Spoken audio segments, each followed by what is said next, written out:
പ്രിയരെ, ലന്ത് കാലഘട്ടങ്ങളിൽ ക്രൂശിൽ നിന്ന് പൊട്ടിത്തെറിക്കുന്ന ചില ചില്ലുകളെക്കുറിച്ച് നമുക്ക് ധ്യാനിക്കാം. ഗലാത്യർ 5:24 ഇപ്രകാരം പറയുന്നു: ക്രിസ്തു യേശുവിലുള്ളവർ ജഡത്തെ അതിൻ്റെ രാഗമോഹങ്ങളോടുകൂടെ ക്രൂശിച്ചിരിക്കുന്നു. ഞാൻ ക്രൂശിക്കപ്പെട്ട് എല്ലാവരും എന്നെ ചേർന്ന് എന്നെ ക്രൂശിച്ചെന്ന് പലരും പറയുന്നത് നാം കേട്ടിട്ടുണ്ടാകും. ഇങ്ങനെ പറയുന്നവർ എപ്പോഴെങ്കിലും ഞാൻ എൻ്റെ ജഡത്തെ അല്ലെങ്കിൽ എൻ്റെ മാംസത്തെ അതിൻ്റെ രാഗമോഹങ്ങളോടുകൂടെ ക്രൂശിച്ചിരിക്കുന്നു എന്ന് പറയുന്നത് എപ്പോഴെങ്കിലും നാം കേട്ടിട്ടുണ്ടോ? ക്രൂശിക്കപ്പെടേണ്ടത് എൻ്റെ മാംസവും എൻ്റെ രാഗമോഹങ്ങളാണ് എന്ന് എപ്പോഴെങ്കിലും നാം ചിന്തിച്ചിട്ടുണ്ടോ?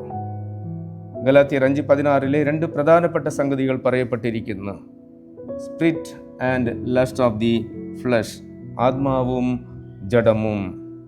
ആത്മാവിനെ ഒരിക്കലും നമുക്ക് ക്രൂശിപ്പാൻ സാധിക്കത്തില്ല. കാരണം ആത്മാവിൻ്റെ ഫലമോ സ്നേഹം, സന്തോഷം, സമാധാനം, ദീർഘക്ഷമ, ദയ, എക്സെട്ര. ഈ വകയ്ക്ക് വിരോധമായ ഒരു ന്യായപ്രമാണവുമില്ല എന്ന് വേദപുസ്തകം പറയുന്നു. ക്രൂശിക്കപ്പെടേണ്ടത് നമ്മുടെ ജഡം. ഈ ജഡത്തിൻ്റെ പ്രവൃത്തികൾ എന്ന് പറയുന്നത് ദുർനടപ്പ്, അശുദ്ധി, ദുഷ്കർമ്മം, വിഗ്രഹാരാധന, ആഭിചാരം, എക്സെട്ര. അങ്ങനെയാണെങ്കിൽ ക്രൂശിക്കപ്പെടേണ്ടത് ആത്മാവിൻ്റെ ഫലമോ അല്ലെങ്കിൽ ജഡത്തിൻ്റെ പ്രവൃത്തികളാണോ? ഞാൻ ക്രൂശിക്കപ്പെട്ടു എന്ന് പറയുന്നവർ തങ്ങളുടെ ദുർനടപ്പ്, അശുദ്ധി, ആഭിചാരം, ആസൂയ, പക, പിണക്കം, മദ്യപാനം, വെറിക്കൂത്ത് ഇവകളെ എല്ലാം ക്രൂശിക്കണം. ഇവകളെല്ലാം ക്രൂശിക്കപ്പെടാതെ ഞാൻ ക്രൂശിക്കപ്പെട്ട് എന്ന് അഭിനയിക്കുന്നതും അഭ്യാസം കാണിക്കുന്നതും അർത്ഥത്വമില്ലാത്ത ഒന്നാം. ചിലർ പറയും, there is no need to carry the cross, no need to crucify. ക്രൂശ് ചുമക്കേണ്ട ആവശ്യമില്ല, ക്രൂശിക്കപ്പെടേണ്ട ആവശ്യവുമില്ല. യേശു ക്രൂശ് ചുമന്തല്ലോ, യേശു ക്രൂശിക്കപ്പെട്ടല്ലോ. ക്രൂശ് ചുമക്കണം എന്ന് നിർബന്ധിച്ചാലും അതിന് ഞാൻ തയ്യാറില്ല എന്ന് പറയുന്നവരുണ്ട്. കാരണം I have power, I have money, so no need to carry the cross. I have a wealthy life, no suffering, no burden, no suffering, no tears, so no need to crucify. എനിക്ക് പണമുണ്ട്, പദവിയുണ്ട്, അധികാരമുണ്ട്, സമൃദ്ധിയായ ജീവിതം, ഭാരമില്ല, ദുഃഖമില്ല, കണ്ണുനീരില്ല, അതുകൊണ്ട് ക്രൂശ് ചുമക്കേണ്ട ആവശ്യമില്ല എന്ന് പറയുന്നവർ ഉണ്ട്.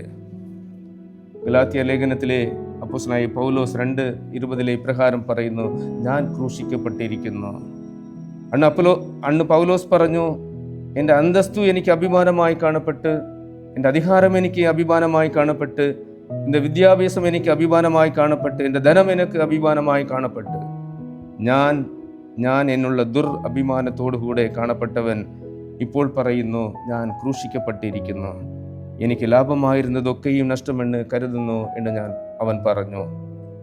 രണ്ടാമത്, നാം ലോകത്തിന് വേണ്ടി ക്രൂശിക്കപ്പെടണം. ഗലാത്യർ 6:14 എനിക്കോ കർത്താവിൻ്റെ ക്രൂശിൽ അല്ലാതെ പ്രശംസിപ്പാൻ ഇടവരുത്, അവനാൽ ലോകവും എനിക്കും ക്രൂശിക്കപ്പെട്ടിരിക്കുന്നു എന്നുള്ളതാണ്. ഈ ക്രൂശ് തൂങ്ങേണ്ടതും ഇരിക്കേണ്ടതും നമുക്കും ലോകത്തിനും നടുവിലാണ്.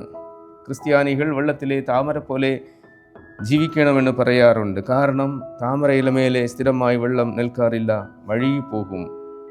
ക്രിസ്ത്യാനികൾ ലോകത്തെ വിട്ട് മാറി ലോകത്താൽ കറയപ്പെടാതെ ലോകത്തിൽ നടക്കും അക്രമങ്ങളെയും അനീതികളെയും കണ്ട് കാണാത്തവരെ പോലെ മാറി നിൽക്കണം എന്ന് പറയാറുണ്ട്. പക്ഷേ ക്രിസ്തുവിൻ്റെ പരിഭാഷണം ലോകത്തെ വിട്ട് ഓടുന്നതല്ല, ലോകത്തിൽ ഇരുന്നു കൊണ്ട് തന്നെ ലോകത്തെ തിരുത്തുക എന്നുള്ളതാണ്. ശക്തമായി പറയണമെങ്കിൽ ഈ ലോകം ക്രൂശിക്കപ്പെടണം. മാത്രമല്ല, നമ്മൾ ക്രൂശിക്കപ്പെട്ടതും ഈ ലോകം കാണണം.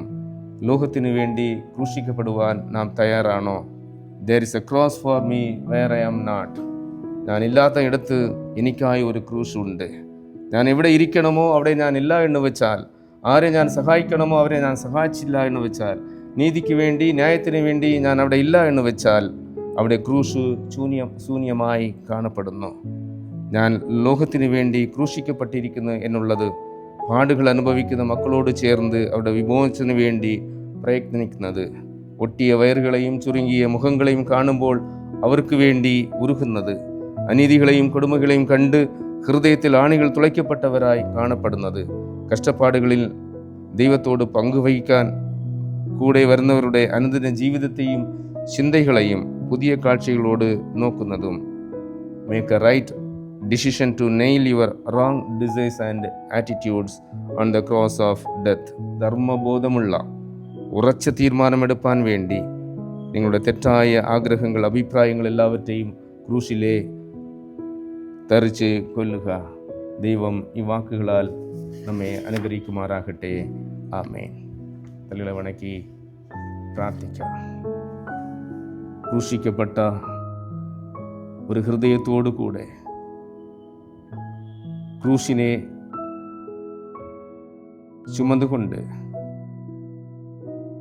ക്രൂശ് വെളിപ്പെടുത്തുന്ന ചിന്തകളെ വെളിപ്പെടുത്തിക്കൊണ്ട്